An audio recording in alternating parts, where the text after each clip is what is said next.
Bismillahirrahmanirrahim. Assalamualaikum warahmatullahi wabarakatuh. Selamat malam dan salam sejahtera untuk kita semuanya. Salam, Om Swastiastu, Namo Buddhaya, salam kebajikan. Yang kami hormati dan kami banggakan, para Wakil Ketua Majelis Permusyawaratan Rakyat Republik Indonesia, Bapak Bambang Wuryanto, Bapak Kahar Muzakir, Ibu Lestari Murdiat, Bapak Rusdi Kirana, Bapak Hidayat Nur Wahid, Bapak Edi Suparno, Bapak Edi Baskoro Yudhoyono, Bapak Chandra Muhammad Akbar, Ketua Majelis Permusyawaratan Rakyat Republik Indonesia, Ibu Dr. Honoris Causa Puan Maharani dan para Wakil Ketua DPR, Ketua Dewan Perwakilan Daerah, Bapak Sultan Bahtiar Najamuddin, dan para Wakil Ketua DPD, Ketua Mahkamah Agung Republik Indonesia, Bapak Profesor Dr. Sunarto SHMH, Ketua Mahkamah Yudisial, Bapak Profesor Amzulial Rifai, Menteri Koordinator Bidang Pembangunan Manusia dan Kebudayaan, Profesor Dr. Pratikno yang mewakili Presiden Republik Indonesia, Menteri Dalam Negeri, Bapak Tito Karnavian, para Menteri Kabinet Merah Putih yang hadir. Saya lihat ada Pak Karding tadi, Kepala Bappenas, ada Menteri Pendidikan Dasar dan Menengah,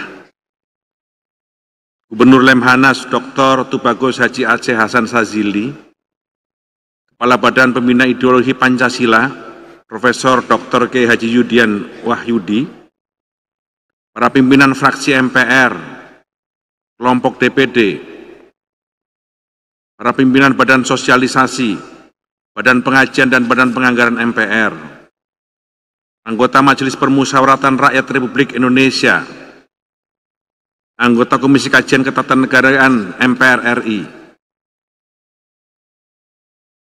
aktivitas akademika dari berbagai perguruan tinggi yang hadir, para wartawan, hadirin dan Bapak Ibu sekalian yang kami muliakan.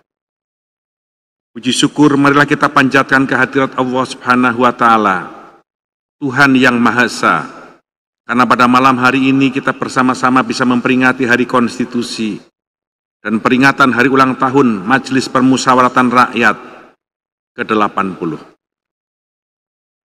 Hadirin Ibu dan Bapak yang kami muliakan, Konstitusi adalah cerminan dari cita-cita mulia para pendiri bangsa. Ia adalah wujud nyata dari visi para pendiri bangsa tentang sebuah bangsa yang menjunjung tinggi keadilan sosial, memastikan kemakmuran untuk semua, menjaga persatuan dalam perbedaan, dan memiliki kedaulatan penuh sebagai negara yang merdeka. Muhammad Yamin pernah mengatakan, proklamasi dan konstitusi adalah dua hal yang tidak bisa dipisahkan. Baginya, proklamasi kemerdekaan adalah pernyataan politik, sementara konstitusi adalah tindak lanjut dasar hukum yang menjamin kedaulatan rakyat. Yamin juga menekankan bahwa konstitusi harus menjadi cermin jiwa dan cita-cita rakyat Indonesia yang berdaulat, bukan sekedar meniru dari konstitusi lain. Oleh karena itu, tak berlebihan jika kita menegaskan bahwa konstitusi adalah sumber hukum tertinggi kita.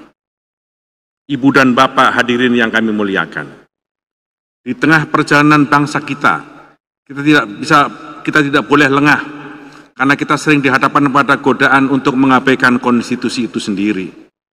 Sikap ini muncul ketika norma-norma luhur konstitusi direduksi hanya menjadi formalisme belaka. Dinamika konstitusi Indonesia sering membawa pada pelajaran berharga dan penuh dilema dalam waktu-waktu yang lalu. Di sisi lain, ia mencerminkan komitmen kita pada nilai-nilai perjuangan bangsa, dan gagasan-gagasan ideal untuk mewujudkan negara Indonesia yang modern. Tetapi di sisi lain, sejarah juga mencatat bahwa perjalanan awal bangsa Indonesia merdeka diwarnai pertentangan antara kepentingan politik dan ideologi, yang tak jarang berujung pada konflik di tingkat akar rumput. Ini adalah ancaman nyata.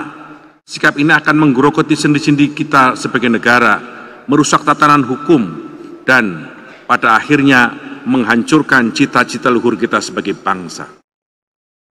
Untuk menghadapi ancaman ini, kita tidak bisa berdiam diri. Disinilah pentingnya makna strategis dari Majelis Permusyawaratan Rakyat. MPR adalah benteng terakhir penjaga konstitusi. MPR harus memastikan bahwa Undang-Undang Dasar Negara Republik Indonesia tahun 1945 tetap utuh, relevan, dan menjadi pedoman tertinggi bagi seluruh rakyat Indonesia. MPR memastikan bahwa janji kemerdekaan tetap terwujud dalam keadilan, kemakmuran, persatuan, dan kedaulatan yang sejati. Kewenangan ini adalah mata dan telinga dari MPR. Dalam melihat bagaimana konstitusi kita diterapkan, maka MPR perlu mengkaji secara cermat. Misalnya, bagaimana sistem presidensil yang sekarang ini menjadi pilihan kita sudah efektif, atau tumpang tindih kewenangan antar lembaga negara yang menyebabkan kekosongan atau justru penumpukan kekuasaan. Bagaimana mestinya setiap produk hukum dan dari undang-undang kita dan sampai peraturan daerah tidak bertentangan dengan Undang-Undang Dasar Negara Republik Indonesia tahun 1945. Dengan kajian yang objektif dan mendalam, MPR diharapkan dapat mencegah lahirnya kebijakan yang berpotensi merusak tatanan hukum dan semangat konstitusi. Selain mengkaji sistem ketatanegaraan, MPR juga memiliki kewenangan untuk menyusun dan menetapkan perubahan Undang-Undang Dasar Negara Republik Indonesia tahun 1945. Ini adalah kewenangan yang luar biasa. Ibarat seorang arsitek, MPR memegang tanggung jawab penuh untuk memastikan bahwa rumah kebangsaan kita tetap kokoh dan relevan. Namun kewenangan ini harus digunakan dengan sangat hati-hati dan bijaksana. Amandemen bukanlah solusi instan untuk setiap masalah. Ia harus melalui sebuah proses panjang. Ia harus melalui sebuah proses transparansi, yakni masyarakat harus mengetahui setiap langkah dan alasan di balik usulan perubahan tersebut. Ia juga harus partisipatif. Seluruh elemen bangsa, dari akademisi, tokoh masyarakat, hingga rakyat, bisa terlibat dalam proses amandemen tersebut. Ia juga berdasarkan konsensus yang luas. Perubahan Undang-Undang Dasar 1945 tidak boleh didasarkan pada keinginan sekelompok orang atau segelintir orang saja, melainkan harus mencerminkan kesepakatan dari semua elemen bangsa. Hadirin Ibu dan Bapak yang terhormat, Hari Konstitusi yang kita peringati malam ini adalah pengingat bagi kita semua bahwa tugas menjaga konstitusi adalah tugas kolektif. Konstitusi bukanlah milik sekelompok orang, melainkan milik semua golongan, milik semua orang, bahkan milik semua anak bangsa. Mari kita gunakan setiap kewenangan yang kita miliki, baik melalui pengkajian, sosialisasi, maupun perumusan kebijakan untuk memastikan bahwa konstitusi tetap tegak dan tidak tergoyahkan. Dengan demikian, tidak hanya mewariskan sebuah negara merdeka, tetapi kita juga mewariskan sebuah bangsa yang berdaulat, adil, makmur, berlandaskan pada konstitusi yang kokoh. Ibu dan Bapak hadirin yang kami muliakan, sebagai penutup, kami ingin mengucapkan terima kasih yang sebesar-besarnya kepada para wakil ketua Majelis Permusyawaratan Rakyat, pada kelompok DPD, pada pimpinan fraksi MPR, pimpinan alat kelengkapan MPR, dan tentu saja kepada pimpinan lembaga-lembaga negara, serta Kabinet Merah Putih yang hadir pada malam hari ini dalam rangka peringatan Hari Konstitusi dan Hari Ulang Tahun MPR. Tak lupa kami mengucapkan terima kasih kepada semua yang terlibat termasuk insan pers. Akhirnya dengan mengucap wabillahi taufik wal hidayah, wassalamualaikum warahmatullahi wabarakatuh. Selamat malam.